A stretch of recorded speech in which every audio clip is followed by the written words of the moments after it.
अवधूत चिंतन श्री गुरुदेव दत्त श्री स्वामी समर्थ. तुम्हा सर्वांचं आपल्या चॅनलमध्ये खूप खूप स्वागत करते आणि आजच्या या नवीन व्हिडिओला सुरुवात करते.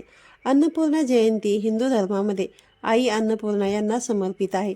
दरवर्षी अन्नपूर्णा जयंती मार्गशीर्ष महिन्यातील पौर्णिमेला साजरी केली जाते. या दिवशी अन्नपूर्णा मातेची उपासना केल्याने घरामध्ये सुख शांती समृद्धी येते. जो कोणी भक्त अन्नपूर्णा जयंतीच्या दिवशी मातेची अन्नपूर्णा मातेची विधिवत पूजा करत असतो त्याच्या जीवनातील अनेक दुःख दूर होतात. 2024 मार्गशीर्ष पौर्णिमा तिथी 14 डिसेंबर रोजी दुपारी 4:58 सुरू होणार आहे आणि 15 डिसेंबर रोजी दुपारी 2:31 संपणार आहे.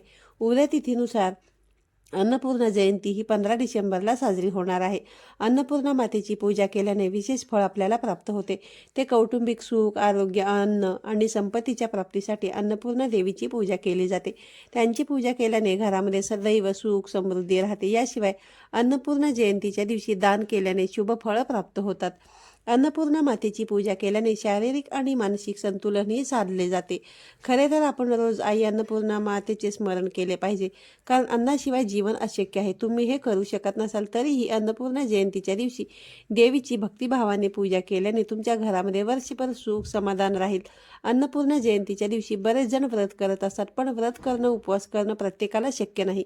त्यामुळे घरामध्ये काही साध्या आणि सोप्या सेवा व उपाय करून देखील तुम्ही अन्नपूर्णा देवीचा आशीर्वाद मिळवून घेऊ शकता. आज या व्हिडिओमध्ये एक अतिशय प्रभावी असा उपाय मी तुमच्यासोबत शेअर करणार आहे. या उपायामध्ये रविवारी आलेल्या अन्नपूर्णा जयंतीच्या दिवशी तुम्हाला एक वस्तू मनोभावे अन्नपूर्णा देवीला अर्पण करायची आहे. ही वस्तू अर्पण केल्याने घरामध्ये धनधान्य संपत्ती काहीच कमी पडणार नाही आणि घरामध्ये सुख समृद्धी येईल. घराची भरभरून प्रगती होईल. तर हा उपाय कशा प्रकारे करायचा, देवी अन्नपूर्णेला केलेल्या वस्तूंचं नंतर काय तुम्हाला करायचं आहे, ही संपूर्ण माहिती जाणून घ्यायची असेल तर व्हिडिओ स्किप न करता शेवटपर्यंत पहा. चॅनलवरती नवीन असाल तर नक्की सबस्क्राईब करा आणि असेच माहितीपूर्ण व्हिडिओ पाहण्यासाठी बेल आयकॉनलाही क्लिक करा. त्यामुळे जेव्हा कधी आपले नवीन व्हिडिओ अपलोड होतील तेव्हा त्याचं नोटिफिकेशन सर्वात आधी तुम्हाला मिळेल आणि तुमचा एकही व्हिडिओ मिस होणार नाही. सगळ्यात महत्त्वाचं म्हणजे हा जो उपाय आपल्याला करायचा आहे, या उपायासाठी आपल्याला देवघरामध्ये अन्नपूर्णा देवीची मूर्ती असणे आपले आवश्यक आहे. तुमच्या देवाऱ्यामध्ये जर अन्नपूर्णा देवीची मूर्ती अजूनही स्थापन केलेली नसेल तर मार्गशीर्ष पौर्णिमेच्या दिवशी तुम्ही अन्नपूर्णा मातेची मूर्तीची स्थापना जी आहे तर ती तुमच्या देवघरामध्ये करू शकता. ही मूर्ती तुम्ही पंचधातूची घेऊ शकता किंवा पितळेची देखील घेऊ शकता. अगदी चांदीची देखील तुम्ही ही मूर्ती घेऊ शकता. आता मूर्ती घेतल्यानंतर तिची तुम्हाला प्राणप्रतिष्ठा करायची आहे. आधीपासूनच तुमच्या देवाऱ्यामध्ये जर मूर्ती असेल तर हा उपाय कशाप्रकारे करायचा हे जाणून घेऊया. अन्नपूर्णा जयंतीच्या दिवशी पहाटे लवकर उठायचं आहे. उठल्यानंतर आपल्याला घराची स्वच्छता करून घ्यायची आहे. या दिवशी तुम्हाला घराच्या अंगणामध्ये हळदीच्या पाण्याने सडा टाकायचा आहे. त्यानंतर आंघोळीच्या पाण्यामध्ये देखील तुम्हाला चिमूटभर हळद आणि गंगाजल टाकून आंघोळ करायची आहे. आंघोळ केल्यानंतर उंबरठ्यावरती हळदीचं लेपन देखील करायचं आहे. घराच्या मुख्य प्रवेशद्वारावरती स्वस्तिक हे शुभचिन्ह काढायचं आहे. त्यानंतर तुम्हाला देवपूजा करायची आहे. पौर्णिमा असल्याने देवघरातील वस्त्र बदलावे. देवघरामध्ये गंगाजल स्वच्छ करून घ्यायचं आहे. तुम्ही या दिवशी उपवास करणार असाल तर जरूर व्रत करण्याचा संकल्प करा. पूजेपूर्वी पूजेच्या ठिकाणी देवी अन्नपूर्णेची मूर्ती किंवा फोटो घेतला तरी देखील चालेल. फोटो असेल तर फोटोला तुम्हाला पुसून घ्यायचा आहे आणि मूर्ती असेल तर मूर्तीवरती अभिषेक करायचा आहे. आणि नवीन मूर्ती आणली असेल तर अशाच प्रकारे तुम्हाला तिची देखील स्थापना करायची आहे. तर आता हा उपाय करण्यासाठी सर्वप्रथम देवघरासमोरील दिवा प्रज्वलित असावा. इतर देवीदेवतांची आपल्याला पूजा करून घ्यायची आहे. धूप दीप अगरबत्ती ओवाळून घ्यायचं आहे आणि त्यानंतरच अन्नपूर्णा देवीच्या मूर्तीला आपल्याला एका ताम्हणामध्ये घ्यायची आहे. एक आसन आपल्याला घ्यायचे आहे. आसनावरती आपल्याला बसायचं आहे. थोडंसं आपल्याला पाणी घ्यायचं आहे. त्याचबरोबर पंचामृत घ्यायचं आहे. पंचामृत नसेल तर तुम्ही दूधसुद्धा घेऊ शकता. आता अन्नपूर्णा देवीची मूर्ती जी आहे तर ती आपल्याला ताम्हणामध्ये ठेवून घ्यायची आहे आणि या मूर्तीवरती आपल्याला अभिषेक करायचे आहे.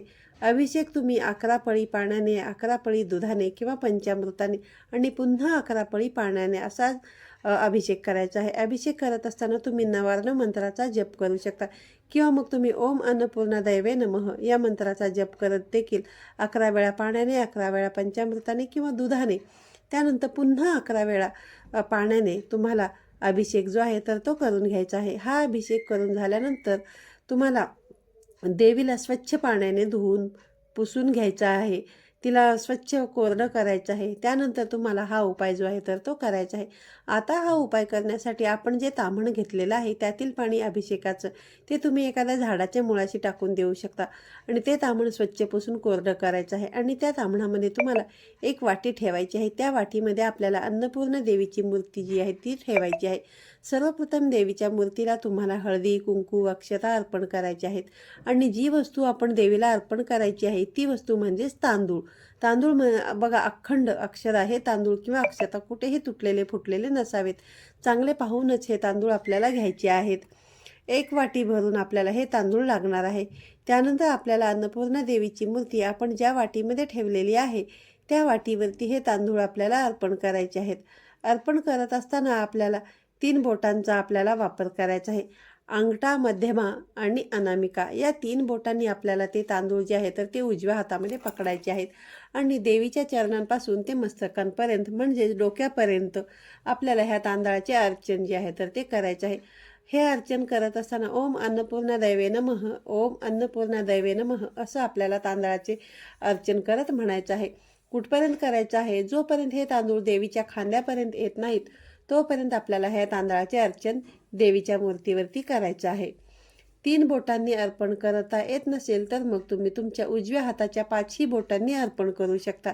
देवीच्या खांद्यापर्यंत तांदूळ आल्यानंतर मग तुम्हाला ते जे अर्चन आहे ते अर्चन करणं बंद करायचं आहे आणि त्यानंतर ती वाटी तुम्हाला तिथून उचलायची आहे आणि तुमचं स्वयंपाकघर तिथे तुम्हाला ही मूर्ती जी आहे तर ती ठेवायची आहे. त्यासाठी स्वयंपाकघर हे स्वच्छ पुसून घेतलेले असावे. तिथे एक छोटासा चौरंग ठेवायचा आहे. सर्वप्रथम तुम्हाला तिथे एक दिवा प्रज्वलित करायचा आहे. हा दिवा जो आहे तो शुद्ध गाईच्या तुपाचा असेल तर अतिशय उत्तम. तुपाचा लावणं जर शक्य नसेल तर तुम्ही तेलाचा देखील लावू शकता. त्यानंतर ही अन्नपूर्णा देवीची मूर्ती ज्यामध्ये आपण तांदळाचं अर्चन केलेलं आहे त्या वाटीसहित आपल्याला त्या चौरंगावरती ठेवायची आहे.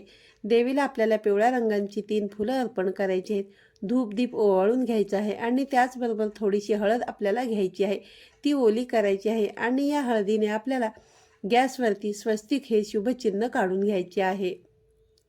त्याचबरोबर स्वयंपाकघराची जी भिंत असते त्या भिंतीवरती देखील आपल्याला हळदीनेच स्वस्तिक हे शुभचिन्ह काढून घ्यायचे आहे आणि त्या स्वस्तिकाला तुम्हाला विधिवत पूजा करायची आहे. हळदी, कुंकू, अक्षता, धूप दीप ओवाळून दोन्ही स्वस्तिकांचं तुम्हाला पूजन करायचं आहे. त्यानंतर आपण अन्नपूर्णा देवीची मूर्ती जी स्वयंपाकघरामध्ये ठेवलेली आहे ती मार्गशीर्ष पौर्णिमेच्या दिवशी दिवसभर तुम्हाला तिथेच राहू द्यायची आहे.